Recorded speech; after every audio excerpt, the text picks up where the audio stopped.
When we left for the trip, Rayna brought along a father and son. With 3 cars, we were suddenly 1 seat short. Rayna pulled me out of the passenger seat and let the father and son have it. It was a 5-hour drive to the coast from there, and I suddenly felt tired of it all. I calmly got out of the car and watched them drive off in a grand procession. And later, I saw that after they arrived, Rayna was having a great time playing with the father and son by the sea. In one of the videos she posted, someone asked why she hadn't come to find me yet. Rayna was patiently teaching the man how to swim and said dismissively, "Leo is easy to handle. He won't get mad." But she didn't know that I would never be angry with her again. The moment Rayna brought the father and son, I'd already had second thoughts about going.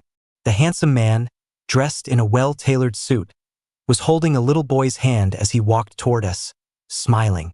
"Leo, Rayna said you invited us to come along." "Thanks so much." The man's smile was gentle, but it held a faint hint of provocation. He knew perfectly well that I would never have invited him. Rayna put the man's luggage in the trunk, opened the back door, and then froze. There were 2 more girls in the back, her friend's younger sisters, who had joined at the last minute. Seeing this, her friend rubbed her nose, embarrassed. "Rayna, I didn't know you were bringing people." When Rayna didn't say anything, she moved to kick the 2 girls out of the back seat. But before Rayna could speak, Ethan spoke up. "They're at the perfect age for fun. Don't make them leave." Ethan lowered his head, and anyone could hear the regret in his voice. "Zach and I won't go, then. You all have a great time." After taking a few steps, he turned back. "Rayna, Zach was talking all night yesterday about wanting to go on a trip. Send him a few pictures while you're there. Okay?" A flicker of emotion crossed Rayna's eyes. She opened the passenger side door and reached out to pull me from the car. "Leo, you get out for now. I'll come back and get you." In that moment, I don't know what expression was on my face, but it was enough to make the 2 girls in the back get out of the car with me. "You can have our seats, sir. We won't go." A veiled sympathy flashed across their faces, mixed with a hint of guilt. I stared into Rayna's unervingly calm eyes and laughed at myself. It looked like I wasn't going on this trip after all. I calmly took my luggage out and pushed the 2 girls back into the car. Before the car drove away, Ethan, sitting in the passenger seat holding his son, gave me a triumphant wave goodbye. Through the car window, I saw Rayna's beautiful profile. And suddenly, I felt so tired of it all. My gaze fell on the ring on Rayna's finger, the one I had put there when we got engaged. Now it was just an eyesore. During the 5-hour drive, Ethan posted nearly 10 times on his social media feed. At first, it was just scenery from the road, but most of them were shots of Rayna looking captivating as she drove with one hand. Someone commented on a video, asking him, "Ethan, is that your girlfriend? She's gorgeous." Ethan replied with a shy emoji, then continued posting updates of Rayna throughout the trip. "Takes 5 hours to get to the coast from here." When Rayna stopped at a rest stop, she gave me a call. She told me to stay put and wait for her to come pick me up. Waiting for her that long under the scorching sun was something I couldn't do anymore. But I didn't say anything. I even agreed, because I wanted to see if Rayna would really do what she said she would. Come back for me. I sat on the sofa, watching the pendulum swing, second by second. 5 hours, 6 hours, 7 hours, until Ethan updated his feed again. In the video, he was wearing swim trunks, lounging on a floatie while the tall woman stayed by his side. Joyful laughter and a loud shout came from the video. "Rayna, aren't you going to get Leo?" The woman's hand paused for a moment, causing the man's body to tilt and swallow a mouthful of seawater. After a moment of silence, Rayna's expression returned to normal. "It's fine if we're a little late. Leo's a good sport. He won't get mad." I closed the video before it finished. I was certain she wasn't coming back for me. Then, I slowly got up from the sofa and, piece by piece, took off my engagement ring. So, it wasn't my imagination after all this time. Rayna really had changed. I could no longer deceive myself, telling myself to look forward to our wedding day. I was the one who organized this trip. I booked the hotel, I planned the itinerary, but I was the only one who didn't go. I felt a surge of resentment, unwilling to let that man, Ethan, enjoy everything I had prepared. I made a call to the hotel manager. Once that was done, I threw the ring down the drain. I let the water wash away our past, just like Rayna did. I suppressed the dull ache and reluctance in my heart. I told myself over and over that these feelings would eventually pass. After a long while, my heart finally settled into a state of calm. Rayna and her group spent the whole afternoon at the beach before heading back to the hotel. But the front desk informed them that the presidential suite Ethan was staying in had been canceled. He was in my room. Since I didn't go, canceling it was only natural. Rayna tried to book another room for Ethan, but she was told the hotel was full. They all knew this hotel was part of my family's business. They understood it was my doing. Ethan's eyes grew red. His voice choked with emotion, looking helpless and wronged. Is Leo angry? It's all my fault. If I hadn't been such a slow learner, you wouldn't have had to spend so much time teaching me. Rayna, maybe Zach and I should just leave. Rayna's breathing became a little ragged, but not because the man in front of her was threatening to leave. She had suddenly remembered that she forgot to go back and pick me up. Rayna's heart softened, and she refused to let them go. She grabbed the man's wrist, her tone firm. Don't be ridiculous. This has nothing to do with you. If Leo is angry, he's angry at me. You can stay in my room. I'll go back tonight. Rayna told her friends to take care of Ethan and his son and started to leave without even grabbing her luggage. Her steps were more rushed than usual, but Ethan called out to her. Let me go back with you. If Leo's mad, I can help you explain. Rayna thought for a moment and finally agreed. Knowing Leo's personality, he probably wouldn't leave until she came back. And if he got really angry, it would likely take a long time to calm him down. It might be easier for two men to talk it out. So, she brought Ethan along. But his son was too young to handle a 5-hour drive, and they couldn't just leave their things behind. Another hour passed as they went back to pack up. Rayna, in truth, wasn't a very patient person. The fact that she was willing to sit in the car and wait an hour for Ethan was telling enough. Sitting in the car, the man worried that the woman hadn't eaten all day and would get hungry. He would occasionally place a cookie in her mouth, letting her snack while she drove. I saw all of this in the 15th post Ethan had just put on his feed. I forwarded the video to Rayna and broke up with her. Don't bother coming back. We're over. Rayna dropped Ethan and his son off safely at their home before finally arriving at our designated meeting spot. But I was nowhere to be seen. Under the dim streetlights, only a few scattered cars were parked in the dead silence. In that instant, a sudden panic gripped her heart. She couldn't quite explain the feeling, but it was as if something important was about to be lost forever. That feeling peaked when she saw the text message I had sent. Breaking up with Rayna didn't bring me the relief or joy I had imagined. I didn't know what was wrong with me. I had already decided to let this relationship go, so why did I feel like crying right now? The fact that it ended because of Ethan's arrival made me want to cry even more. My phone rang. It was Rayna. I stared blankly at the screen as it went dark and lit up again. When did it start? When did the Rayna who promised to protect me for a lifetime choose to stand on Ethan's side? I was 10 when the Kane family found me and brought me back. But when I returned, there was already another boy my age in the house. That day, I was wearing a faded shirt and shoes that were falling apart. I locked eyes with the boy standing upstairs, dressed in designer children's clothes and holding a model airplane. We were worlds apart. I felt as small as dirt. I remember thinking back then that if I hadn't gotten lost, everything he had now should have been mine. Later, I learned that the boy I envied so much was just the son of our family's housekeeper. For a long time, my family excluded me. They couldn't stand the habits I'd picked up from the outside and were always comparing me to Ethan, whom they had raised. Only Rayna, from the very beginning, she had stood firmly on my side. Now, the one person who chose me was also leaving. I don't know how much time passed, but the phone was still lit up. I hit the answer button. Her usually carefree voice now held a barely perceptible tremble. Leo, I'm downstairs. Can we talk? Rayna was leaning against her car door, staring motionless at my window. I threw on a jacket and went downstairs to see her. There were so many things I wanted to ask her, but the moment I saw her, all the words drowned in my tear-filled eyes. Rayna rushed to embrace me, promising again and again that it would never happen again. Pushed her away. I admit I lost control in that moment. Rayna, don't you know I can't stand Ethan? He tries to take everything from me. Don't you know that? A flash of regret crossed Rayna's eyes. I know. Today was my fault, Leo. I'm sorry. Ethan, I'll never see him again.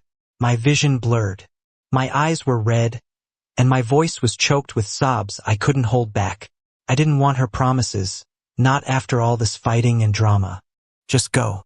I'll talk to my parents about calling off the engagement tomorrow. Or if you want someone else, you can tell them yourself. I didn't see Rayna's reaction, and I didn't know why I had even run down to see her. The moment I came down, I just wanted to ask one thing. Why had she suddenly given up on me? But I never got an answer to that question, only an apology. In that instant, I understood. Love was so incredibly fragile. The next morning, Ethan brought his son over to apologize to me. Ever since his divorce, he had been coming to my house more and more often. Whether he was living in the house or not, there was always a room kept for him. It was the one with the best sunlight in the entire villa. In all the years he was gone, it was still cleaned spotlessly every day, and no one was ever allowed to set foot inside. Seeing me come downstairs, Ethan immediately stood up from the sofa. He even knocked the pudding his son was eating out of his hand. In front of my mother, his voice was soft and heart-wrenching. Leo, Rayna asked me to apologize to you. I honestly thought you had invited me, which is why I brought Zach along. It's all my fault. Can you please stop being angry with Rayna? She was exhausted yesterday, and she had to drive all the way back at night. It's easy to get into an accident like that. I watched Ethan's pathetic performance and retorted. You thought I invited you? Then why was I, the one who supposedly invited you, the only one left behind? A very strange smile appeared on Ethan's handsome face. Then, right in front of me, he gave his son a hard pinch. The boy started crying, and my mother, not knowing what was going on, scooped him up with a pained expression. She started blaming me. Ethan has already moved out of the house. How long are you going to keep this up? Even if something was going on between Ethan and Rayna, that just means you're not man enough to hold on to your woman. A bitter sting filled my nose. I mumbled, since none of you think this will work, let's just call off the engagement. Fine, call it off. Who do you think you're threatening? My sister, Cindy, who was in college, ran in from the doorway, with a silent Rayna following behind her. She shoved me aside and stood protectively in front of Ethan. Leo, don't think you can do whatever you want just because Mom and Dad feel guilty about you. As far as I'm concerned, Ethan is my only brother. If you dare bully him again, don't blame me for what happens. No one in this family liked me. I had always known that. But this was the first time they had made their dislike so blatantly obvious. I stared at my sister for a long time. We actually look a lot alike. We should have been the closest of siblings, but now we were like enemies. I stopped talking and turned to leave. As I passed Rayna, I stopped. My smile was bitter. Rayna, are you satisfied with Ethan's apology to me? A sharp pain shot through Rayna's heart. She couldn't say a word. A few days later, they called me back home after I'd run away to discuss calling off the engagement. Rayna and her parents were there. I thought the engagement would be broken off quickly, but it wasn't as simple as I had imagined. No one agreed to end it, not even Cindy, who disliked me the most. When she saw me looking at her quizzically, she rolled her eyes impatiently and snorted. Don't think this is about you. If you call off the wedding, you'll embarrass our family. Rayna's mother took my hand, her smile not reaching her eyes. This was Rayna's fault. She saw a single father raising a child and got soft-hearted for a moment. She wasn't thinking clearly. It's not a big deal. There's no need to take it this far. My own mother was shooting me looks from the side, as if to say, that's enough. Any more of this and you won't be able to take it back. Everyone thought I was just competing with Ethan, trying to get Rayna to comfort me. No one believed that I genuinely didn't want to be in this relationship anymore. After a moment of silence, I took a deep breath. That's enough. Can't you all see Leo is at his breaking point? Rayna strode over to me, took my hand, and led me out of the room. For a second, it gave me the illusion that she was still the only one on my side. I clutched my chest, which was aching slightly, and quelled the momentary flutter. Rayna hugged me again, but her embrace had lost its familiar warmth. Leo, give me one more chance. I can't live without you. She said it with such sincerity, but my heart was as calm as still water. The wedding went on as planned, scheduled for the end of the year. They all thought that after so many years together, I would never let Rayna go so easily. My current indifference toward her, they assumed, was just lingering anger. But no one knew that I was secretly preparing to leave for a volunteer teaching program in the mountains. I was leaving this place all by myself. Maybe Rayna still loved me now, and leaving me behind that day was just a moment of confusion. But I wasn't willing to bet my marriage on the uncertainty that she would love me forever. Before I left, I celebrated one last birthday with the family. This time, my mother cooked herself, spending the entire day in the kitchen. My father came home early from the office. Cindy even took the day off from college and came back early, holding a birthday gift box the whole time. This birthday was the grandest celebration I'd had since returning to the family. Rayna came in with a 3-tiered birthday cake and then presented me with a watch. It was a classic design. I never knew Rayna had such good taste. I looked at the feast spread across the table and felt a faint sense of reluctance. It was nice to have one last family meal before I left. Suddenly, I noticed 2 extra sets of plates and silverware on the table. My heart sank, and a wave of sadness washed over me. My eyes instinctively turned to the closed front door, just as the doorbell rang. As expected, Ethan and his son walked in. I suddenly burst out laughing at myself for being so foolish, for still holding out hope for this family. My father came downstairs, opened his arms, and lifted Ethan's son into the air, doting on him. Cindy jumped up from the sofa and handed the gift box to the little boy. "Happy birthday, Zach. From your auntie." The room was filled with laughter and cheerful chatter. My mother called everyone to the table for dinner. It seemed they had forgotten it was someone else's birthday too. I stood to the side, my eyes starting to burn. Rayna appeared by my side at some point. She gently pried open my clenched fists. Her eyes held a new tenderness for me. She led me to a seat and filled my plate with food. Then, raising her voice slightly, she wished me well. "Leo, happy birthday."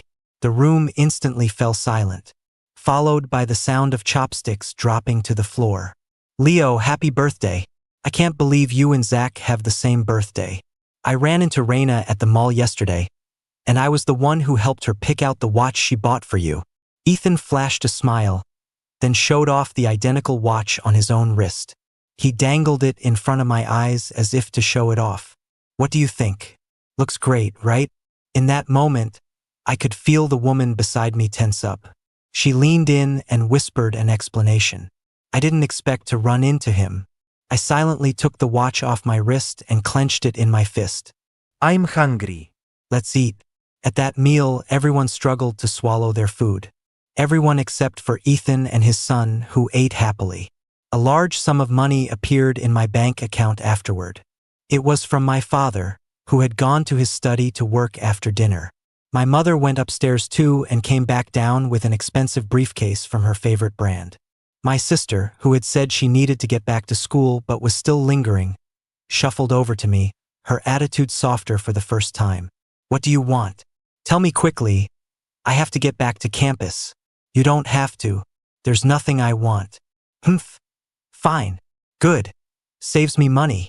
With a cold face, she stormed out. Rayna, who had retrieved the watch from the trash, apologized to me again. "I'm sorry. I didn't know you'd mind. I'll buy you a new gift." A moment later, Rayna's eyes lit up. "Leo, let's go on a trip. Didn't you want to see the ocean?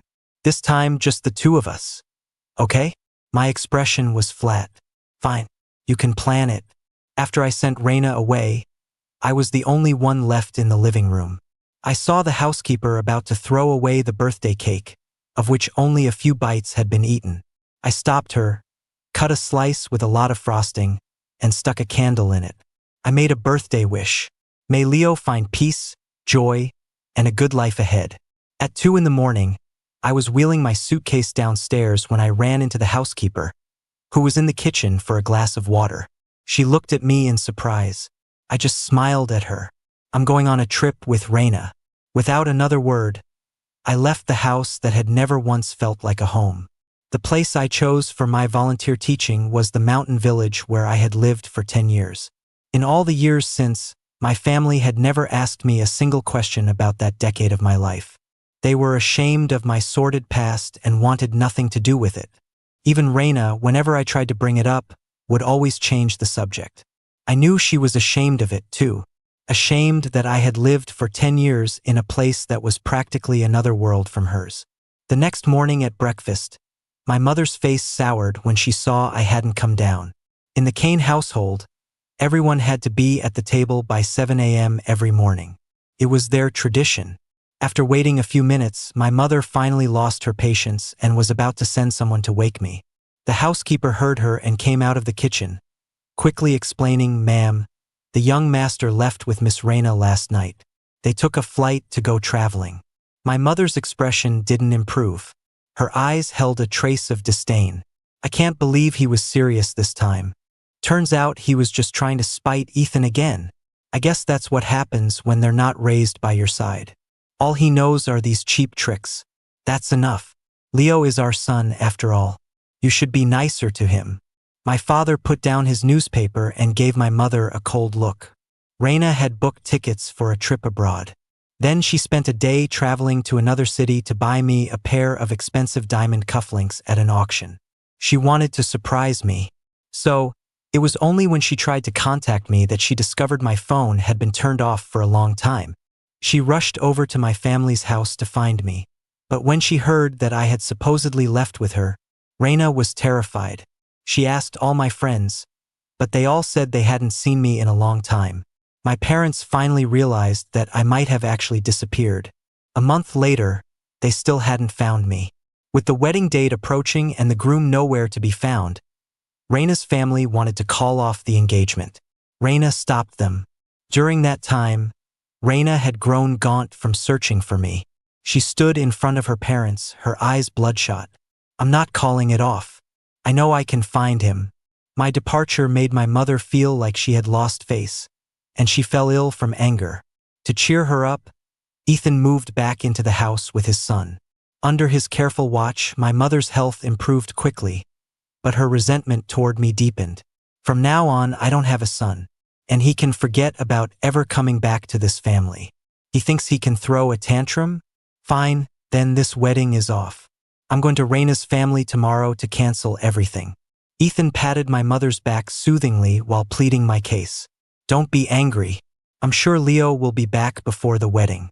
He was probably just a little jealous that we were celebrating Zach's birthday. It's all my fault. I never should have brought Zach over. Then Leo wouldn't have run away. Didn't we make it up to him? What more does he want?" My mother never had a kind word to say about me. The housekeeper, seeing the situation, quickly brought a glass of warm water to my mother. "Ma'am, you're still recovering. Please calm down. Mr. Ethan, maybe you could talk to her about something else. The madam is very upset right now. It's best not to bring up the young master." Ethan shot the housekeeper a glare behind my mother's back, but didn't mention my name again. 3 days before the wedding, there was still no sign of me. The two families met and decided to call the whole thing off. Rayna, who was still out searching for me, had no idea. When she returned, she was the last to know. Rayna's parents had never been happy with me as a son-in-law anyway. If it weren't for my family and the fact that Rayna loved me, they never would have let her marry me. Now that I had pulled a stunt like this, it didn't matter whether it was real or not. They considered me thoughtless and unworthy of being their son-in-law. Rayna couldn't persuade her parents, so she ran to my parents to beg them for help. It was Ethan who opened the door for her. As soon as his son, Zach, saw her, he reached out his arms to be held. But Rayna wasn't in the mood. She patted the boy's head and gestured for him to go play by himself. The living room was a mess, filled with things to be thrown out. Amidst the clutter, Rayna saw the curtains I had personally picked out, piled up with the trash. She looked closer and recognized them as the ones from my room. She yelled at the housekeeper, "Who told you to touch Leo's things?" Her shout made the little boy cry. Cindy, who had just gotten home, saw the scene. "Rayna, what is wrong with you?" She protectively scooped up Ethan's son, wiped his tears, and patiently soothed him. The housekeeper was also aggrieved, a hint of complaint in her voice. "Mr. Ethan gave them to me and told me to throw them out. I would never have the nerve to throw them away on my own." Rayna's gaze turned dark as she looked at Ethan, her eyes filled with rage. Ethan just smiled faintly, completely unafraid. Zach was playing and got them dirty with his drawings. "I was thinking of getting Leo a new set." Rayna stared deeply at the man before her. She had seen Leo suffer at his hands too many times. Now that Leo was gone, he couldn't wait to move in. And now he was messing with Leo's things, claiming it was unintentional. She didn't believe it. Perhaps Rayna stared a little too long, because Ethan's face slowly started to turn red. Cindy, seeing the two of them standing so close, felt a strange surge of anger. She let go of the little boy, stepped between them, and blocked Rayna's view of Ethan. "What are you doing at my house? If you don't have a reason to be here, then leave. I'm the one who told Ethan to throw them out. They're just curtains. It's not like our family can't afford new ones." My mother heard the commotion and came downstairs, asking Rayna what was going on. Rayna made up an excuse, saying she needed to find something in Leo's room. When she pushed the door open, she couldn't believe her eyes. The room was empty. It had been turned into a children's playroom. Leo's bed, his clothes, every last trace of him was gone. It was only then that Rayna finally understood. The day she had left Leo behind and driven off with Ethan and his son, how heartbroken he must have been. At that moment, Rayna felt sorry for Leo, felt his pain. She hurt for him. As she left my family's home, the woman who was always so composed made a scene for the first time, disrespecting her elders. "Mrs. Kane, if you disliked Leo so much, why did you even have him in the first place?" My mother's face turned livid with rage at Rayna's outburst. Cindy was angry too, but she knew Rayna. Even when upset, she would never show it like she did today. It wasn't in her nature. So, she followed Rayna's path and went upstairs. She had almost never set foot in Leo's room, usually just calling for him from the doorway. When she realized why Rayna was so furious, she found herself feeling the same way, feeling sorry for Leo. Cindy may not have acknowledged him as her brother, but Leo was a Kane. They shared a bond of blood that couldn't be severed. She wouldn't allow an outsider to bully him. My mother, leaning on Ethan for support, also came to Leo's room. Her heart skipped a beat. The moment Ethan's son entered the room, he started playing boisterously. It was clear he was used to it and was having a great time. The little boy ran up to my mother and Cindy, as if seeking praise. "Grandma, Auntie, isn't Zach a good boy?" My mother didn't answer. She looked at Ethan beside her, her voice betraying no emotion. "Where are the things from this room?" Seeing that my mother wasn't blaming him, Ethan's smile widened. "I had them move everything to the basement. Zach wanted to play, and the bed and cabinets were in the way. I was afraid he'd fall. I said you could play in Leo's room. I never said you could move his things." Despite my mother's sudden turn, Ethan still didn't seem to think it was a big deal. But it's such a small space. How could he play without moving things out of the way? "Cindy, don't you agree?" For once, Cindy didn't side with her dear brother. Her silence made Ethan's eyes instantly turn red. He took his son's hand, and tears started to fall. "I'm sorry. I caused you all trouble. I'll take Zach and leave right now." "Fine. It's probably for the best if you go back." Before my mother could speak, Cindy suddenly said this. She turned and called for the housekeeper to restore Leo's room to how it was. "From now on, no one is allowed in this room." From a corner where no one could see, Ethan stared at the back of his supposed sister. His eyes were filled with venom. This exchange was witnessed by my mother, who stood beside him. I arrived in the place of my memories and saw many familiar faces. I didn't tell them who I was. but I quickly blended in with the villagers. They were very kind to me, and even more pleased when they heard I was from a big city. When I got there, a few other volunteer teachers were already there. I donated the money my father had transferred to me to renovate the school and add a few classrooms. I also had a basketball court built for the kids. Life here calmed my soul. A week after I left, I sent a text to Rayna breaking up with her. After that, I stopped looking at messages from anyone. Here, the smiling faces of the children and the simple warmth of the villagers were constantly affecting me. It gave me an urge to put down roots here. 3 years flew by in a flash, but I had to leave. Leave with someone else. Yes, here, I found the person I want to spend the rest of my life with, Lily.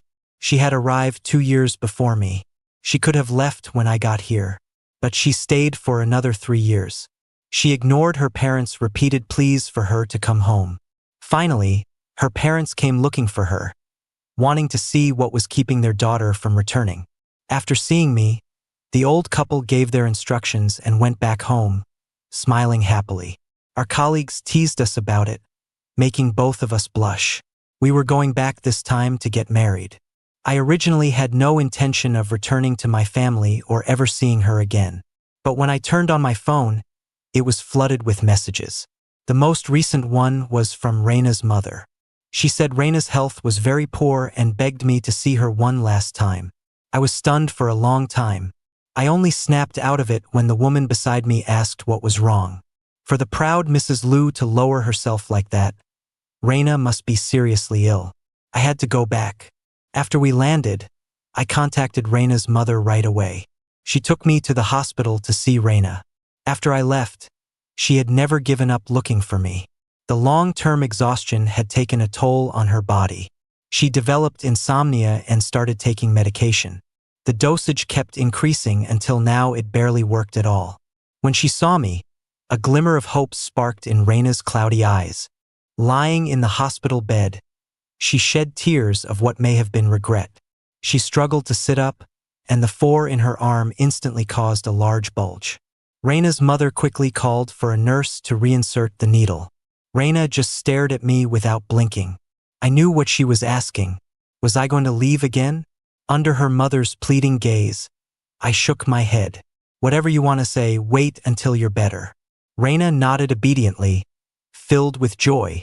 When I left the hospital, I saw Cindy. She should have graduated from college by now. In 3 years, Cindy had matured a lot. Seeing me, she no longer wore her emotions on her sleeve. She was becoming more and more like Rayna in her ability to hide her feelings. You disappeared for 3 years without a word. You've got some nerve, Leo. After a pause, her tone softened slightly. Come home with me. Mom and Dad miss you a lot. I was planning to go home anyway, so I got in the car with her. In the car, Cindy tried to make small talk. But we were practically strangers. She didn't know me and I didn't know her. After a few minutes, we ran out of things to say.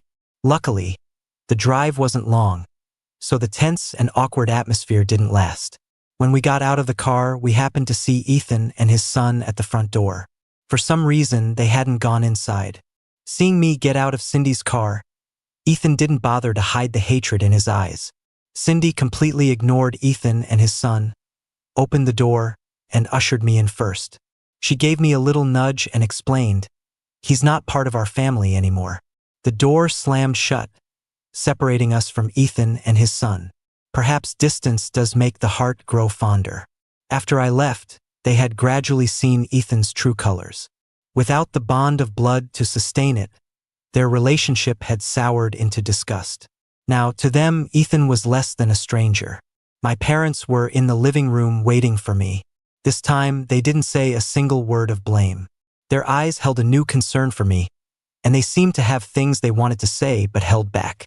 Dinner was already prepared and still warm. They must have known I was back the moment my plane landed.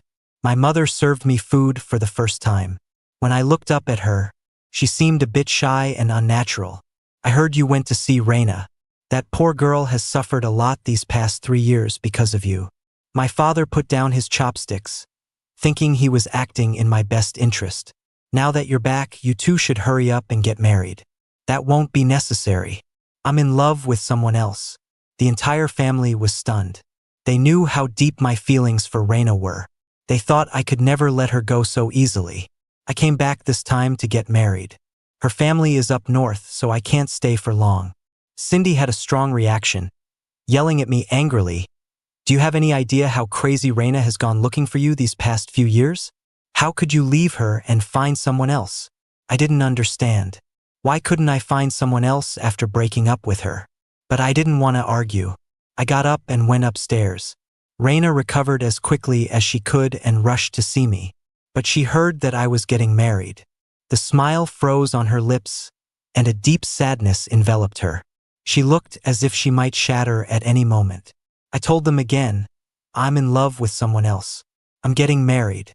Rayna staggered back a couple of steps, forcing herself to stay upright. She didn't come any closer.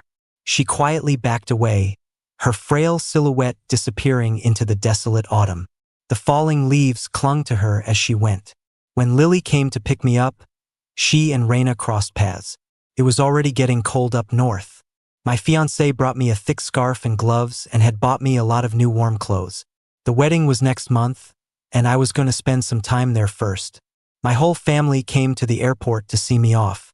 Rayna came too. She didn't say a single word the entire time, just kept smiling. It wasn't a pretty smile. Before I left, I said one thing to her: goodbye. On my wedding day, Rayna didn't come. I didn't ask why. My wife's parents are wonderful people. They treat me better than their own son. I now have people who love me and people I love. Over the years, my family and I have maintained a lukewarm relationship. Occasional check-ins, but no real closeness. After I got married, I never heard any news about Rayna again. Not for the rest of my life.